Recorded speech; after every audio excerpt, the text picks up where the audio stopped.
করে স্মরণ করতে চাই মহান মুক্তিযুদ্ধে অংশগ্রহণকারী এবং মহান মুক্তিযুদ্ধে যাদেরকে আমরা হারিয়েছি সকল বীর শহীদদের প্রতি।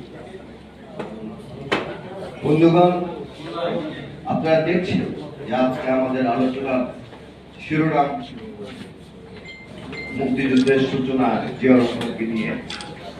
আমরা জানি যে বাংলাদেশের মুক্তিযুদ্ধের ইতিহাসে একটি শব্দ অত্যন্ত গুরুত্বপূর্ণ, এই শব্দটি হচ্ছে উইনিং।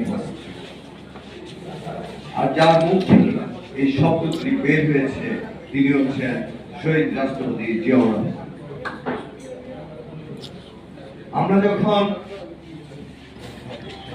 কৈশোরে ছাত্র দলের রাজনীতি করি তখন যে স্লোগান আমাদেরকে সবচেয়ে বেশি অনুপ্রাণিত করত সেই স্লোগানটি ছিল স্বাধীনতার ঘোষক দিয়া